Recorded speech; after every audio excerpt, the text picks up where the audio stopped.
84 लाख योनियां जरूर है संसार में, लेकिन मनुष्य आत्मा को हर योनि से गुजरना नहीं पड़ता है। मनुष्य मनुष्य ही बनता है। सिर्फ मेरा पंथ चल रहा है, ये ब्रह्मा कुमारी वाला इन्हें तो बैठा दिया। नमस्कार दर्शकों, तो स्वागत है आप सभी का हमारा प्यारा सा यूट्यूब चैनल आध्यात्मिक ज्ञान सूचना के अंदर। तो दर्शकों, हर बार की तरह इस बार भी लिए है दो गुरुओं का आध्यात्मिक विचार। तो एक तरफ है संत रामपाल जी महाराज और दूसरी तरफ है ब्रह्मा कुमारी पंथ से डीके ऊषा जी। तो आज का वीडियो बहुत जबरदस्त होने वाला है, क्योंकि आज हम जानेंगे कि मनुष्य को मृत्यु के उपरांत क्या मनुष्य ही बनता है या 84 लाख योनियां भी भोगना पड़ता है। तो आज इसी विषय को लेकर आप सभी के बीच में लाए हैं दो गुरुओं का आध्यात्मिक विचार। तो जो भी भाई हमारे यूट्यूब चैनल पर नए हैं तो वीडियो को फटाफट लाइक और चैनल को सब्सक्राइब कर लीजिए। तो चलिए शुरू करते हैं आज के आध्यात्मिक ज्ञान चर्चा, और पहले जान लेते हैं डीके ऊषा जी के विचार। डीप सीक्रेट्स ऑफ कर्म, और उसको समझना आवश्यक है, क्योंकि कर्म के साथ जन्म का कनेक्शन है। शास्त्रों में हमें यह बता दिया गया एक ही लाइन के अंदर कि मनुष्य जैसा कर्म करेगा वैसा जन्म प्राप्त होगा, और इसीलिए जन्म में यही दिखाया गया कि 84 लाख योनियां हैं, और जैसा कर्म करेंगे वैसी योनि प्राप्त होगी। आज वो 84 लाख योनियों में से गुजरना पड़ेगा हर कर्म का फल भोगने के लिए, और तब जाकर के लास्ट में मानव देह प्राप्त होगा। और इसीलिए शास्त्रों में कहा गया कि मानव देह अमूल्य है,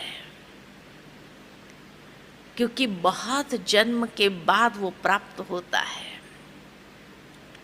परंतु आज हम आपको एक खुशखबरी देते हैं। अभी मजा आएगा ना भिड़ो ना। और खुशखबरी ये है कि 84 लाख योनियां जरूर है संसार में, लेकिन मनुष्य आत्मा को हर योनि से गुजरना नहीं पड़ता है। मनुष्य मनुष्य ही बनता है। ये क्या है? देखा आपने लापरवाही का नतीजा है। खुशखबरी नहीं है? हाँ? खुशी नहीं हुई क्या? ये मनुष्य जीवन फिर मिलेगा, ये दुख होने लगा, क्या कहेंगे? तो मनुष्य को मनुष्य योनि में ही जन्म प्राप्त होता है, उसको ये 84 लाख योनियों से गुजरना नहीं है। तो अभी आप सभी ऊषा जी के विचार। तो चलिए अब देख लेते हैं जगत गुरु तत्वदर्शी संत रामपाल जी महाराज के विचार। अब जैसे कोई चोर ने ये कहे तू चोरी ना कर, भाई वहां पकड़ा गया तो पब्लिक पीटेगी, फिर पुलिस में देंगे, तेरी सजा होगी, काला मुंह करेंगे, और वो चोर न्योके देखी जाएगी। और कोई न्योके तो भाई डराने के लिए कहा। कुछ ऐसे भी सिरफरे हैं कि ये रोचक भयंकर यथार्थ वाणी तो डराने के लिए कह रखी है। संतों ने ऐसा कुछ नहीं होता, वहां स्वर्ग नरक नहीं है, गधे कुत्ते कोई नहीं बनता। और एक सिरफरा पंथ चल रहा है, ये ब्रह्मा कुमारी वाला, इन्हें तो बैठा दिया। ये कहते हैं मनुष्य तो मनुष्य ही रहेगा, स्त्री स्त्री ही रहेगी, यानी मनुष्य की आत्मा मनुष्य ही बनेगी। फिर भक्ति का क्यों ड्रामा कर रहे हो, जब मनुष्य मनुष्य ही बनेगा तो। और उनका एक और ऐसा विधान है कि 5000 वर्ष के बाद सृष्टि क्रम के आधार से जो आज आपका नाम है वही नाम होगा, वैसी सतिथि होगी, वह कर्म होंगे, ऐसा ही शरीर होगा। ये काना था उनमें, एक भगत बता रहा था कि एक काना था, एक लूच रहा था, और हमसे भी टकराए थे एक बार ऐसी, जिसको पोलियो हो रहा था एक, और वो भी ये गुण गावे इन ब्रह्मा कुमारी वालों के, और वो भी कथा को सुना में बैठ कर डिस्कस करें, बहस करें हमारे साथ। वो कहने लगा कि 5000 वर्ष के बाद ऐसा ही मनुष्य तो मनुष्य बनेगा, और जो जिसका नाम है बाप का नाम, और जो उसका शरीर की सतिथि एज इट इज चेहरा होगा।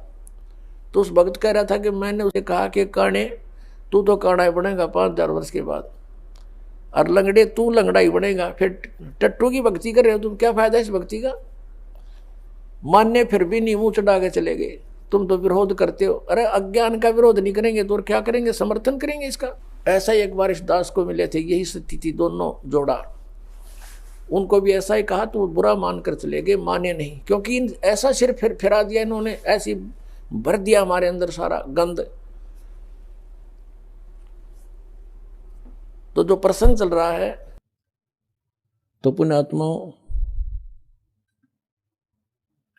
सबसे पहले हमने अध्यात्म मार्ग को समझना चाहिए और फिर गुरु ग्रहण करना चाहिए, अन्यथा हम ऐसे अपना जीवन नाश करते रहेंगे। अब जैसे श्रीमद् भगवत गीता अध्याय नंबर 2 के श्लोक नंबर 53 में गीता ज्ञानदाता कहता है कि अर्जुन, जिस समय तेरी बुद्धि भिन्न भिन्न प्रकार के भ्रमित करने वाले वचनों से हटकर एक परमात्मा के यथार्थ ज्ञान पर टिक जाएगी, स्थिर हो जाएगी, तब तू योग को प्राप्त होगा। अर्थात तब तू योगी बनेगा, भगत बनेगा। योगी मीन परमात्मा के पाने के लिए प्रयत्नशील व्यक्ति, उसको भक्त कहो, योगी कहो, साधक कहो। तो आज तक जितने भी मत हैं, जितने पंथ हैं, सबके भिन्न भिन्न विचार हैं, भिन्न भिन्न साधनाएं हैं।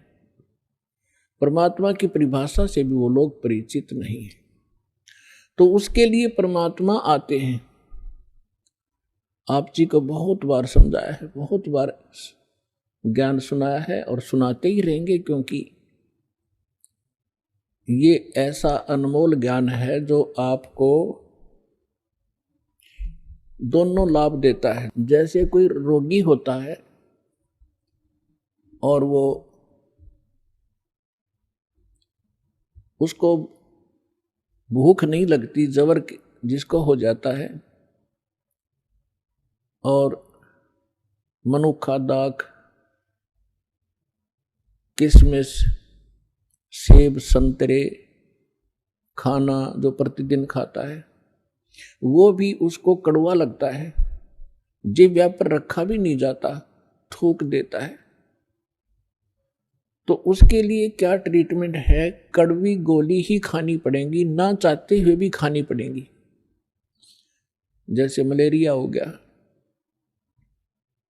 तो उसमें कुनीन खानी पड़ेगी, और कड़वी लगो तो लगो, वो खानी ही पड़ेगी, फांकी मारनी पड़ेगी, और तभी वो रोग नाश होगा। फिर वही जो कड़वी लगने वाली रोटी, मनुक्खा, दाख, वो फिर स्वादिष्ट लगेगी। तो पुण्यात्माओं, ये ज्ञान आपको रह रहकर सुनना पड़ेगा। इस सत्संग से ही ये दोनों काम होंगे। आपका जबर भी उतरेगा और इसी सत्संग के सुनने से ये कुनीन का काम भी करेगा, क्योंकि प्रथम बार जो व्यक्ति सुनता है, एक दो प्रकार के श्रद्धालु आते हैं। एक तो ऐसा होता है, उसको जैसे भी परंपरागत साधना है वो कर रहा है, और उसको फिर ये ज्ञान सुनने को मिलता है, उसको अच्छा सा नहीं लगता परमात्मा की भक्ति, क्योंकि उसके पाप कर्मों के कारण उसके अंदर, वो अंतःकरण के अंदर ये पाप कर्मों का जवर बन गया, और उन पाप कर्मों के कारण उसको आज भूख, वो परमात्मा की ये अमृत वचन रूपी मनुक्खा दाख भी नहीं अच्छी लगती। या तो उठकर चल पड़ता है, या वैसे किसी के साथ फुसर फुसर करेगा। उसको ये कह दिया जाए कि भाई शोर ना करे, सत्संग सुनने दे, तो या तो उठकर चला जाएगा या लटके लेने लग जाएगा, बैठा बैठा नींद लेगा। तो वो उसके अंदर पाप कर्मों का इतना प्रभाव है कि उसको ये अच्छी नहीं लगती परमात्मा की कथा। तो उसका यही उपाय है कि वो ना चाहते हुए बैठा रहे और सुनता रहे, अच्छी लगो ना लगो। इस वाणी के अंदर इतनी शक्ति है कि कुछ पापों को इस वाणी के श्रवण मात्र से और इस वाणी के चल रहे इसकी रेंज में वैसे भी बैठे रहने से कुछ पाप नाश होते हैं जो ज्ञान यज्ञ से ही हुआ करते हैं। तो इसलिए पुण्यात्मा उसको ये कुनीन का भी काम करेंगी, और जब वो जबर उतर जाएगा, अंतःकरण के अंदर जो पाप प्रभाव था वो कम हो जाएगा, उसके बाद फिर ये मनुखा दाख का भी काम करेगी। इतनी अच्छी लगेगी जैसे बुखार उतरने के बाद स्वस्थ हो जाता है प्राणी, फिर उन्हीं रोटियों को न सब्जी की आवश्यकता समझता, इतनी जबरदस्त भूख लगती है। भूख लगी होती है, घर वाले कहते हैं सब्जी बना देते हैं, रोटी तो है, वो कहता रोटी आन दे, सब्जी फिर देखूंगा। इतनी जबरदस्त भूख लगती है। और जब उसमें वो अस्वस्थ होता है, चाहे 3 प्रकार की सब्जी बना दे, नहीं खा सकता। तो पुण्यात्माओं, जिन पुण्यात्माओं की ये पाप कर्म अंतःकरण के समाप्त हो गए, उनकी आत्मा स्वस्थ होगी इस ज्ञान के सुनने से। आज वो हजार किलोमीटर से 1500 किलोमीटर से चलकर इतनी भूख बढ़ गई उनमें, ये मनुखा दाख राम नाम की ये आहार करने के लिए सतलोक आश्रम बरवाला में पहुंच रहे हैं। तो अभी आप सुने दोनों धर्मगुरुओं का आध्यात्मिक विचार, और आध्यात्मिक विचार में किसका ज्ञान उत्तम था कमेंट में आप हमें जरूर बताएं। तो मिलते हैं अगले वीडियो में, जब तक के लिए धन्यवाद। नहीं, सोचिए मत, सब्सक्राइब कीजिए।